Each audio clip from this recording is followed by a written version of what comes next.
Shock Monkey Radio is entertainment for adults, by adults, and the views and opinions expressed here do not reflect upon the sponsors or FXBG Public Radio. For additional information, please refer to the United States Bill of Rights. Stand warned. John, you remember that story? Remember that time you crapped yourself when we went down to the radio station?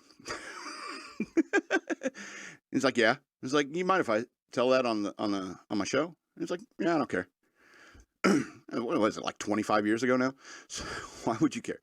So yeah, this happened. This conversation came up after I posted those pictures of me at the radio station, 91.5 FM, WYCS Yorktown, where I worked before I joined the Navy.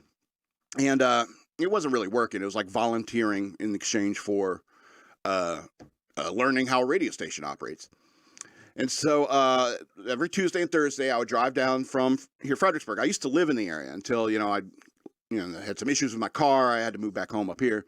And so, got a new car, got the car fixed. And then I was able to come down every Tuesday and Thursday to do the radio station gig. And, from Fredericksburg to Yorktown, it's like an hour and a half drive, depending on how fast you're going. And so I would frequently ask, like, my friends, it's like, hey, you want to come down to the radio station? I'll do my show. You can hang out. You can do whatever. You can take my car, go see a movie if you want, And they're like, yeah, just for company on the drive there and back. And they're like, yeah, sure. And so, and this happened quite frequently. Like, Jonathan would come down, and sometimes, my friend Jed would come down. And there was this one time where all three of us went down, and we took Jed's car. And we're driving from Fredericksburg to Yorktown, and I think we picked John up from work. So we're leaving there, and we're heading down to Yorktown, and we're getting down, like, I don't know, near Busch Gardens, or a little before that. No, it was around Busch Gardens, and he's like, okay, well, I'm going to have to use the toilet at some point pretty soon. And I was like, well, should we stop now, and pull over now, because we got time? And he's like, no, I can make it to the radio station. I'm like, okay, no problem. And so we finally start pulling into the radio station, and he's like, ooh, yeah. He starts saying like stuff like, hey, when you it's almost time to use the bathroom, and it really starts coming and start pushing, you know what I mean? It's like, yeah. It's like, well, I'm at that point. It's like, okay, so we're pulling into the radio station, and John's like, might have to, I think got a little turtle head coming, And so, okay. And it's like, I'm just going to go over here. The station manager would hide a key, and I would go and look where he hid the key.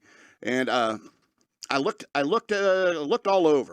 It wasn't there. And he's like, hey, you find that key yet? Like, no, man, sorry, I'm still looking. It's not here. And he's like, what? And they're both standing by the door, and I'm looking for the key. And it's like, yeah, it's not here, man. I'm going to have to find a phone and call this guy. Because this was, we didn't have cell phones in our pockets or anything like that. I had a pager. But what good was that to me, So we needed to find a phone. So I said, hey, there's a McDonald's up here. They have a payphone there. I know that. It's like, oh, John is just frustrated, super frustrated. And he's like, ugh. So he gets mad, and he kicks the door. And as he kicks the door, you hear a quick little, and John goes, all right, let's get in the car right now. So we all get in the car, and he says, roll down the windows. We roll down the windows, and it's like, everyone have a cigarette, light up a cigarette. All right, so we all light up cigarettes. And he's like, all right, Jed, you need to drive us to the closest Walmart. Scott, where is the Walmart? And I guide Jed on where to go. We get to the Walmart. We're all smoking cigarettes. It's like, light another cigarette. Keeping the windows down. We get to Walmart, right?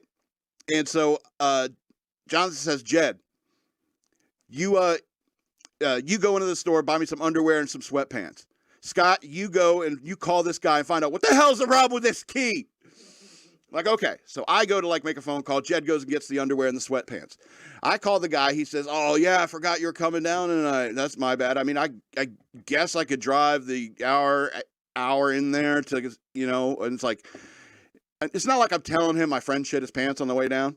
It's not even like I'm telling him I had friends with me, because I don't know if he had a problem with me bringing other civilians into the radio station. But he's like, well, the station's on automation right now. It'll keep it till morning. So, if you want to take the day, it's like, okay, I guess we'll take the day. So I get back to the car, and Jed's got the pack of underwear and the sweatpants and gives it to John. And we get in the car and it's like, all right, let's go to that McDonald's. John says. So we go over there smoking cigarettes the whole way with the windows down. We get to the McDonald's, and then we get to the McDonald's. John carefully walks into the McDonald's carrying the sweatpants and the 3-pack of underwear, tidy whities, and heads to the bathroom. And he turns to me and he says, hey, make sure no one comes in here while I'm doing this. And I was like, okay, no problem. So Jed comes, sits down, and he's like, he turns to me and says, you think I should check my car? And it's like, yeah, you should check that passenger seat in your car. Take a bunch of napkins with you. Maybe see if you get like a glass of water or something, just in case. Some malt vinegar. Yes, see if you can get, you know. But Jed came back and says, there's nothing. It's like, I think the denim held it all in. I think he may have a point, or maybe it's just being kind for his friend who is, obviously went through an embarrassing situation.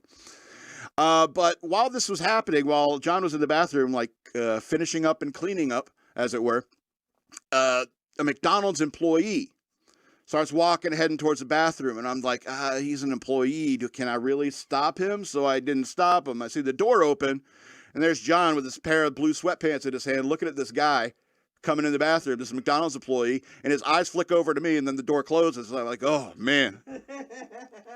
I really failing my friends, right?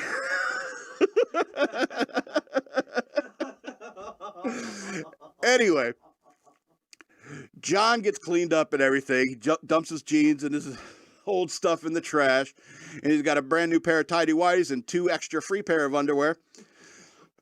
And he's in his sweatpants, and we all get something to eat at McDonald's, and we discuss what happened. And he's like, and he didn't even leave the key there.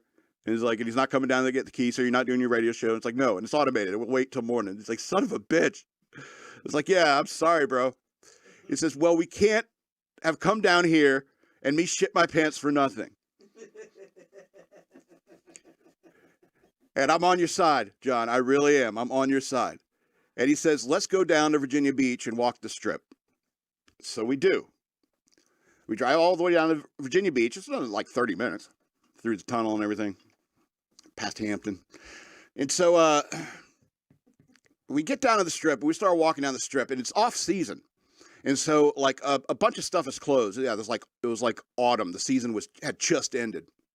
And so there wasn't a whole lot of stuff that was open. But we did find an arcade, and we played in the arcade for a little while. And then we're walking like down the street, and we come across this haunted house. And there's this bored guy sitting there at the entrance, and they're like, $5 for a haunted house. And it's like, well, I guess they're open. You guys are open? He's like, yeah, we're open. I was like, all right, we'll do this.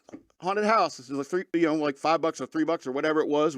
We paid, and so we went into the haunted house. Now, I don't know if you know how a lot of these haunted houses work, but you'll have like a team, right? You have one team in the back, one team in the front. And the front, you pay this front team, and then this front team moves along with you through the haunted house in a parallel route, and they, interact all the gadgets and the smoke things, and they just to keep the haunted house looking lively and so forth. And they parallel your motion through this haunted house, and you just mess with them while they're going through it. But this guy was clearly working alone because he flipped the sign closed when it's like, okay, closed. And I was like, and Jen was something like, ooh, we're going to get murdered or something. He's closing right now. So we go into this haunted house. We're joking. We're not the kind of guys who get scared of this. We're just making jokes the whole time. And eventually the guy who's messing with us, he's like joking with us back, starting to get a little crude. No, we're like 19-year-old kids and stuff like that. We're adults. And so, we're almost like yelling back and forth at each other. Right. And it even gets to the point where the guy says, he picks up our names, because we're talking to each other, so then he finally says, hey, Scott, let's see how big your colon is. And we just all like bust out laughing because it's almost like cathartic. It's like, hey, you didn't have the key. You didn't guard the bathroom. It's now your turn to have your colon explored.